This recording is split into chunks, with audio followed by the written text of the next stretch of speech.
Textile में फायदा होगा इंडियन मेकर्स को। क्यों? क्योंकि टेक्सटाइल जो है वो इंडिया से वहां जाते थे, इसके बाद वो जाके वहां के पार्लियामेंट में पास होगा, वहां के जो यूरोपियन यूनियन के मेंबर्स हैं वो भी उसको पास करेंगे, तो इन सेक्टर्स के ऊपर जो यूरोपियन यूनियन ने अपने टैरिफ्स कम कर दिए। राधे राधे, आई होप सभी अच्छे होंगे। फाइनली इंडियन और यूरोपियन यूनियन के बीच में जो है ट्रेड एग्रीमेंट जो है वो हो चुका है। इसका नाम है बेसिकली इंडियन EUFTA। इसका फुल फॉर्म क्या है? Indian European union free trade agreement. क्या ये हैंड टू हैंड एप्लीकेबल हो जाएगा या इसमें टाइम लगने वाला है? कितना टाइम लग सकता है और इससे किस किस सेक्टर्स के ऊपर क्या क्या इम्पैक्ट पड़ने वाला है, आपको पूरी जानकारी मिल जाएगी। मैं आपको पूरा समराइज कर दूंगा इस FTA के बारे में, जो ये ट्रेड एग्रीमेंट हुआ है इसके बारे में। बस आप वीडियो में एंड तक बने रहा। तो टाइम वेस्ट नहीं करते, स्टेप बाय स्टेप मैं आपको हर एक पॉइंट जो है वो क्लियर करते चलता हूँ। देखिए, ये जो FTA की बात चल रही है ना, जो ट्रेड एग्रीमेंट हुआ है आज, इसकी स्टार्टिंग जो है 2007 के अंदर हुई थी। जी हाँ, ये 20 साल से चल रहा है। 20 ईयर्स पहले 2007 के अंदर इसकी स्टार्टिंग हुई थी, फिर एक बार तो उसकी बात चली थी, फिर ये काफ़ी टाइम के लिए होल्ड हो गया था। 2022 के बाद से वापस से इसके अंदर बात चालू हुई है, और अभी जो ये ट्रम्प टैरिफ का गेम चल रहा है उसके बाद से थोड़ा सा इसके अंदर और जोरदार हुआ है। और फाइनली आज 27 जनवरी 2026 को जाके ये ट्रेड एग्रीमेंट जो है वो लागू हो चुका है। मतलब इस पर साइन हो गया बेसिकली, अभी लागू नहीं हुआ है, खाली दोनों जो है उन्होंने साइन कर दिया है। आपने सुना भी होगा कि ये बताया जा रहा है कि ये मदर ऑफ ऑल ट्रेड्स है। ऐसा क्यों बोला जा रहा है? क्योंकि इसका जो साइज है ना वो काफ़ी एक ह्यूज है। बेसिकली ये ह्यूज मार्केट और ग्लोबल इंपैक्ट डालने वाला है ये जो एग्रीमेंट हुआ है इसके ऊपर। और बात करें कि ये पूरे वर्ल्ड की जीडीपी का 25% है। मतलब आप समझ पा रहे हो कितना बड़ा ये ट्रेड एग्रीमेंट हुआ है। और अब इसके अंदर क्या क्या पॉइंट्स है, मैं आपको कुछ कुछ पॉइंट शेयर करता हूं, उसके बाद में हम किन किन सेक्टर्स के ऊपर कितना कितना इंपैक्ट पड़ने वाला है वो भी मैं आपको जानकारी स्टेप बाय स्टेप शेयर कर दूंगा। यूरोपियन यूनियन जो है ना वो खाली एक कंट्री का समूह नहीं है, वो 27 कंट्रीज का एक पूरा ग्रुप है बेसिकली। ठीक है, तो अब इसमें क्या होता है ना, ट्रेड एग्रीमेंट में क्या होता है कि कुछ इंडिया वाले बोलेंगे भैया आपका जो माल हमारे यहाँ पे आ रहा है हम उसको सस्ता कर देंगे, उस पर ड्यूटी कम कर देंगे। और कुछ वो कंट्रीज बोल देती है कि भैया हाँ आपका जो माल हमारे यहाँ पे आ रहा है हम उस पर ड्यूटी कम कर देंगे। एग्जाम्पल के लिए मान लेते हैं, कोई चीज़ मान लेते हैं यूरोपियन यूनियन से पहले यहाँ पे आती थी, वो 100 रुपये की आ रही थी मान लो, और इंडिया वालों ने उस पर ड्यूटी टैक्स लगाया हुआ था 100% का मान लेते हैं, तो वो चीज़ वहाँ से 100 रुपये की आई थी बट वो यहाँ आके 200 की बन गई है। मतलब यहाँ मार्केट में 200 की प्राइस पे आई है, वो समझ रहे हो? तो इस कारण से क्या है, जो चीज़ वहाँ से सस्ती होती थी ना वो यहाँ आके महंगी होती थी। तो ऐसा हर कंट्रीज में होता है, हर कंट्रीज पे जो भी वहाँ से जो उसके पास में इंपोर्ट आता है ना, उन इंपोर्ट के ऊपर वो कुछ ड्यूटी चार्ज करते हैं, कुछ फीस लगाते हैं बेसिकली। तो अब यूरोपियन यूनियन ने और इंडिया वालों ने दोनों ने कुछ कुछ सेटलमेंट की है कि हाँ ये जो सिस्टम है, ये जो चीज़ें हैं, इन सब पे हम इतने टैक्स जो भी बन रहा है वो रिड्यूस कर रहे हैं, वो कम कर रहे हैं। तो जो इंडिया ने टैरिफ कम किया है ना, इंडिया ने टैक्स जो कम किया है वो किया है मशीनरी सेगमेंट के अंदर, केमिकल सेगमेंट के अंदर, इंडस्ट्रियल सेगमेंट के अंदर और मेटल्स के अंदर। ठीक है, इंडस्ट्रियल प्रोडक्ट्स के अंदर। ठीक है, तो ये इन सेगमेंट्स के अंदर जो आपके पास में इंडिया ने टैरिफ को कम की है। और कुछ सेगमेंट्स के अंदर यूरोपियन यूनियन ने भी टैरिफ कम की है, और वहाँ पे उन्होंने कुछ चीज़ों के लिए, कुछ प्रोडक्ट्स के लिए उन्होंने अपना रास्ता ओपन कर दिया कि भैया आप ये प्रोडक्ट्स भी हमारे यहाँ पे ला सकते हो। टेक्सटाइल सेक्टर हो गया, मैरीन प्रोडक्ट्स हो गए, केमिकल सेक्टर हो गया और इंजीनियरिंग गुड्स हो गए। इन सेक्टर्स के ऊपर जो यूरोपियन यूनियन ने अपने टैरिफ्स कम कर दिए। ठीक है, अब बात करें कि ये जो टैरिफ्स कम हुए, क्या ये आज अप्लाई साइन हो गया, तो क्या ये कल से कम हो गए? नहीं, बात चल रही है कि ये 2027 के एंड तक या 2028 के स्टार्टिंग में ये पूरा एप्लीकेबल हो जाएगा।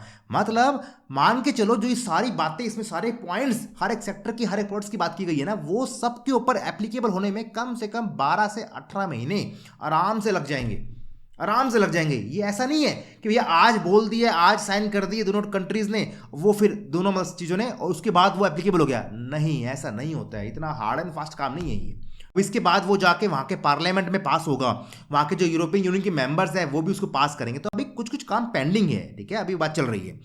अब थोड़ा इस ट्रेड को समझने के लिए, जो एग्रीमेंट हुआ है इसको समझने के लिए, हम पहले समझते हैं कि भैया जो इंडिया के बीच में और जो यूरोपियन कंट्रीज है उनके बीच में कितना माल सप्लाई होता है, कितना माल की लिया बेची होती है, वो चेक कर लेते हैं। मतलब क्या, कितना इंडिया जो है एक्सपोर्ट करती है उन कंट्रीज में और वहाँ से कितना इंपोर्ट होता है वो चेक कर लेते हैं। 2024-25 जो फाइनेंशियल ईयर था उस ईयर में कितना माल हुआ था सप्लाई या लिया गया था, वो बात कर लेते हैं। तो टोटल जो है बायलैटरल ट्रेड जो हुई थी इन दो चीज़ों के बीच में वो हुई थी $136.5 बिलियन की।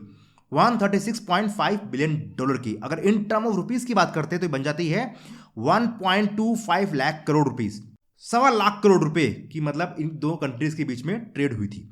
ठीक है, अब इसके अंदर में से इंडिया वालों ने कितना माल वहां बेचा था और वहां से कितना माल आया था वो भी मैं आपको अलग शेयर कर देता हूं।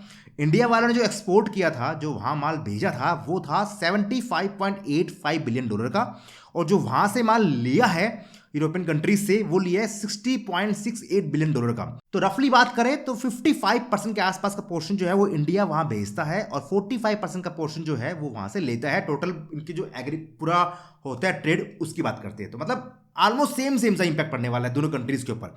यहां पे मैं आपको एक पॉइंट शेयर करता हूं कि इंडिया जो पूरा एक्सपोर्ट करता है माल, जो पूरे वर्ल्ड में एक्सपोर्ट करता है, उस माल का 17% जो है वो खाली यूरोपियन कंट्रीज में जाता है। मतलब जो ये ट्रेड एग्रीमेंट हुआ है ना, वो इंडिया के सारे एक्सपोर्ट के जो 17% है उसके ऊपर इंपैक्ट डालने वाला है और वो इंपैक्ट अच्छा होने वाला है।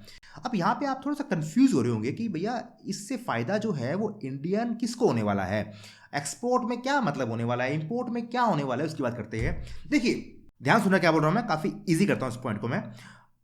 इंडिया एक्सपोर्ट कर रहा है उन कंट्रीज के अंदर माल जो भेज रहे हैं, अब वो कंट्रीज जो है ना, जो इंडिया से माल वहां पे आया है उसके ऊपर वो कुछ टैक्स लगाती है, कुछ एक्स्ट्रा चार्ज लगाती है, ड्यूटीज लगाती है। वो लगाने से वो चीज़ वहाँ महंगी बन जाती है और फिर वो वहाँ बाजारों में बिकती है। ये पॉइंट होता है, ये हो गया एक्सपोर्ट करने में। सेम ऐसे इंपोर्ट करने में जो इंडिया उन कंट्रीज से माल ले रहा है ना, वो लेने के बाद में जो उनका एक्चुअल प्राइस होता है उसके ऊपर इंडिया वाले जो है वो ड्यूटीज लगाते हैं। कुछ कुछ प्रोडक्ट्स पे ड्यूटी जो है डबल है, समझ पा रहे हो। तो इस तरह से दोनों कंट्रीज के अंदर जो माल गया है ना, वो माल ड्यूटी लगने के बाद में उनके वहां माल जो है वो डबल माल बिकता है। तो ये पॉइंट होता है।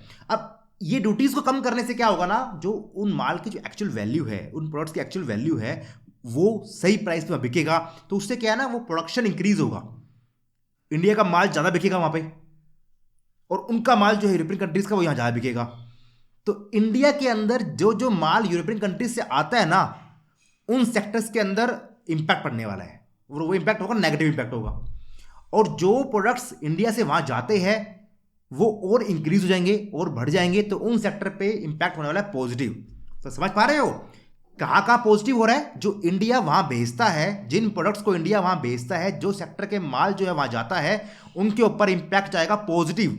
क्यों? क्योंकि उसके अंदर अब और डिमांड वहां से आएगी, प्राइस वहां कम हो जाएगा, डिमांड और आएगी।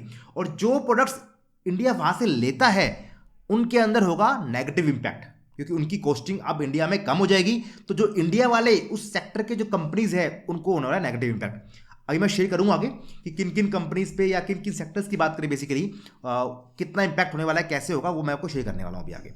तो यहां पे मैं आपको एक टेबल शेयर कर रहा हूं स्क्रीन के ऊपर, आप देखिए। तो इसमें पहला क्या है, ऑटोमोबाइल्स। ऑटोमोबाइल सेक्टर के अंदर जो इंडिया है अभी तक इंपोर्ट ड्यूटी लगा रहा था, जो वहाँ यूरोपियन कंट्री से जो इंडिया माल आ रहा था इस सेक्टर का, वहाँ पे ड्यूटी लग रही थी 100% के आसपास की। वो ड्यूटी जो है अब कम होकर बन जाएगी 10% की। इसका मतलब क्या है कि जो यूरोपियन कार मेकर्स है, यूरोपियन की जो लग्जरी गाड़ियाँ यहाँ पे आती है, उनकी प्राइसिंग कम हो जाएगी। जैसे कि यूरोपियन कार मेकर कौन से हैं, लग्जरी गाड़ी में कौन से है, प्रीमियम कार्स कौन से है, मर्सिडीज होगी, BMW होगी, ऑडी होगी, ये सारे ब्रांड जो है ये सारे यूरोपियन कार मेकर्स है। तो इनकी गाड़ियाँ जो है अब यहाँ पे सस्ते वहाँ पे मिलेगी। ठीक है, जो पहले आपको काफ़ी महंगी मिल रही थी अब वो काफ़ी सस्ते प्राइस से मिलने वाली है। तो इससे इम्पैक्ट क्या होगा, इससे इम्पैक्ट होगा इंडियन कार मेकर्स को, कार डीलर्स को, जो कार कंपनीज है बेसिकली, उनकी जो प्रीमियम सेगमेंट की गाड़ी है ना, वहाँ पे इम्पैक्ट होने वाला है। नॉर्मल सेगमेंट की गाड़ी में इम्पैक्ट नहीं होगा, बट जो इंडियन कार मेकर्स है उनकी जो प्रीमियम सेगमेंट की गाड़ी है उनके ऊपर इंपैक्ट पड़ने वाला है। क्यों? क्योंकि उनके जो कंपटीशन में गाड़ी है BMW, ऑडी, मर्सिडीज, इनकी प्राइसिंग जो है काफ़ी हद तक कम हो जाएगी। ये पॉइंट क्लियर हो गया। चलिए अगला, वाइन और अल्कोहल। इन सब के अंदर ड्यूटी जो है वो पहले 100 से 150% की ड्यूटी लगती थी, अब वो भी काफ़ी कट हो जाएगी। और वो एक बार में कट नहीं होगी, वो फेजेस में कट होगी। कुछ पहले कट करेंगे, फिर कुछ महीने बाद फिर कुछ कट कर देंगे, तो ये एक फेजेस में कट होने वाली है। तो इससे जो है आपके पास बेनिफिट किसको होगा, जो होटल इंडस्ट्री है, रेस्टोरेंट्स है, उनको फायदा। क्यों? क्योंकि उनको जो है माल पहले महंगे भाव में लेना पड़ रहा था, उनको मिल रहा था, अब उनको काफ़ी सस्ते भाव मिलेगा। तो उससे क्या है, उनको जो उनका कॉस्ट है बेसिकली वो उनकी सस्ती हो जाएगी। अगला क्या है, टेक्सटाइल्स और अपैरल्स, कपड़े, टेक्सटाइल बेसिकली। टेक्सटाइल में फायदा होगा इंडियन मेकर्स को। क्यों? क्योंकि टेक्सटाइल जो है वो इंडिया से वहां जाते थे, ठीक है, तो वहां उनकी ड्यूटी लगती थी, अब वो ड्यूटी जो है वो फ्री कर दी गई है। पहले ड्यूटी जो थी वो 10% के आसपास की लगती थी यूरोपियन कंट्रीज के अंदर इंडियन टेक्सटाइल्स की। अब वो ड्यूटी फ्री हो गई है। मतलब क्या है, अब इंडिया का जो टेक्सटाइल के अंदर सेगमेंट जो है वो और बूम करेगा और डिमांड आएगी यहाँ से। तो जो भी सेगमेंट के अंदर जो छोटे व्यापारी है, छोटे जो बेसिकली कंपनीज है, उनको भी अब ऑर्डर्स मिलेंगे वहाँ से, उनका माल वहाँ जाया करेगा। तो ये एक पॉइंट हो गया है। फार्मा सेक्टर हो गया है, उसकी बात करेंगे तो वो भी काफ़ी इजी हो गया है। इसका फायदा इंडियन फार्मा कंपनीज को होने वाला है। क्यों? फार्मा के जो अपने प्रोडक्ट्स हैं वो वहाँ जाते हैं। अब उनकी रोटीज कम हो जाएगी तो इंडियन फार्मा कंपनीज को फायदा हो जाएगा। मैं ठीक है बता रहा हूँ आपको मैं कि किस किस कंपनीज को फायदा होने वाला है, किसको नुकसान होने वाला है। अगला क्या है? मशीनरी सेगमेंट, मशीनरी और इंजीनियरिंग। तो मशीनरी और इंजीनियरिंग सेगमेंट के अंदर जो आपके उसके ना मटेरियल्स आते हैं, पार्ट्स आते हैं, वो यूरोपियन कंट्री से आते हैं। अब वो पार्ट्स की वैल्यू कॉस्टिंग सस्ती हो क्या आएगी? तो इसका मतलब क्या है कि मशीनरी जो इंडियन मैन्युफैक्चरर्स है उनकी जो रॉ मटेरियल कॉस्ट है वो कम हो जाएगी, जिससे कि उनको फायदा मिलेगा। ठीक है। उसके अलावा आईटी और सर्विसेज की बात करें तो इंडियन आईटी सर्विस को भी काफ़ी अच्छा उसमें एक्सेस मिलने वाला है। क्यों? वहाँ के लिए उनके लिए रास्ते खुल चुके हैं, तो उनको वहाँ पे और काम मिलेगा, वहाँ पे उनको वहाँ से ऑर्डर मिला करेंगे, तो इंडियन आईटी के लिए फ़ायदा होने वाला है। उसके अलावा एग्रीकल्चर्स की बात करें तो उनको इस सेगमेंट से दूर रखा गया है। मतलब फार्मर्स के हित के लिए बात की गई है कि फार्मर्स का हित से खिलवाड़ नहीं किया जाएगा, क्योंकि वहाँ से कंट्री से जो नया माल आता है एग्री सेगमेंट के अंदर, उसकी ड्यूटी हम रिमूव नहीं करेंगे। क्योंकि ड्यूटी रिमूव करने से इंडियन फार्मर्स की जो कॉस्ट है, जो वो माल बेचते हैं, वो उनको सस्ते भाव में बेचना पड़ेगा, वहाँ उनको दिक्कत हो जाएगी। आइए आप ये समझ पा रहे हो, मैं थोड़ा आपको ना एक ओवरव्यू दे रहा हूँ। आई थिंक आप इसको ना रिलेट कर पा रहे होंगे कि मैं क्या समझाने की कोशिश कर रहा हूँ। ठीक है, तो ये बेसिकली बात हो गई है। तो ये कुछ सेगमेंट है जहां पे बात चल रही है। ओवरऑल समराइज करें, बेसिकली समराइज करूं अगर मैं, तो जो इंडियन टेक्सटाइल्स है उनको फायदा होने वाला है। आईटी सर्विस जो इंडिया की, उनको फायदा मिलने वाला है। फार्मा केमिकल्स है, उनको फायदा मिलने वाला है। और साथ में जो कंज्यूमर्स है उनके प्रोडक्ट्स जो है कम सस्ते होने वाले हैं।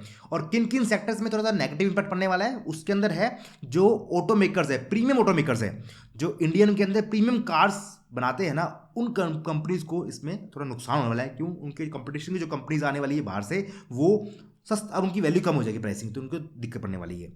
दूसरा, जो अल्कोहल, इंडिया में जो अल्कोहल कंपनी बनाती है, उन कंपनीज के लिए भी कंपटीशन बढ़ने वाला है, उनको थोड़ा सा नुकसान होने वाला है। आई होप आपको काफ़ी कुछ क्लियरिटी मिल चुकी होगी इस सेगमेंट के ऊपर। अगर आप चाहते हो कि मैं इन सब सेगमेंट जो मैंने बताया आपको सेक्टर्स के बारे में, कौन कौन सी कंपनी के ऊपर क्या पॉजिटिव इंपैक्ट होगा, क्या नेगेटिव इंपैक्ट होगा, उसकी बात भी कर लूँ, अगर आप चाहते हो तो आप नीचे कमेंट में मेंशन करना कि इन सेक्टर्स की कौन कौन सी कंपनीज पे इम्पैक्ट पड़ने वाला है, उसकी बात भी कर लीजिए। तो मैं कोशिश करूंगा कि एक आध दिन में आपको मैं उसकी वीडियो शेयर कर दूं कि हाँ, इन कंपनीज पे ये इम्पैक्ट पड़ने वाला है, इन कंपनीज पे नेगेटिव इम्पैक्ट पड़ने वाला है, ताकि आप उसके अकॉर्डिंग प्लानिंग कर सके। बस ध्यान रखना, ये जो काम हो रहा है ना, ये सब काम रातों रात नहीं होने वाला है, एक दिन में काम नहीं होगा। इस काम को पूरा होने में, अच्छी तरह से होने में कई महीने लग जाएंगे। बट हाँ, ये है कि ये फ्यूचरिस्टिक बात करें, एक फ्यूचर प्लान करें, तो उसके लिए काफ़ी अच्छा ये सेगमेंट बनाया गया, ये ट्रेड डील हुई है जो इंडिया की और यूरोपियन कंट्रीज़ की जो इकोनॉमी को काफ़ी अच्छे ग्रोथ देने वाली है, फ्यूचर की बात करते हैं तो। सो आई होप आपको मेरा जो प्रयास है, आपको समझाने की मैंने कोशिश करी है, वो अच्छा लगा होगा। अभी भी कोई भी डाउट हो, कुछ कन्फ्यूजन हो, तो नीचे कमेंट में मेंशन कर देना, मैं आपके उन डाउट्स कन्फ्यूजन क्लियर करने की पूरी कोशिश करूंगा। और आपको इस तरह की इंपॉर्टेंट जानकारियां मिलती रहती है। इसके साथ आपको आईपीओ के रिव्यू, उनकी listing strategy, buyback, OFS, right issues, इन सबकी जानकारी, सबकी स्ट्रैटेजी यहाँ मिलती रहती है। तो ऐसी कोई भी इंपॉर्टेंट वीडियो मिस ना हो, उसके लिए फटाफट से चैनल को सब्सक्राइब और जो बेल आइकन है हिट कर लीजिए। तो बस यही आज का वीडियो, मिलते हैं आपसे अगली वीडियो में किसी और ऐसी इंपॉर्टेंट इन्फॉर्मेशन के साथ। तब तक अपना ख्याल रखिए, हंसते रहिए, मुस्कुराते रहिए, खुश रहिए। राधे राधे।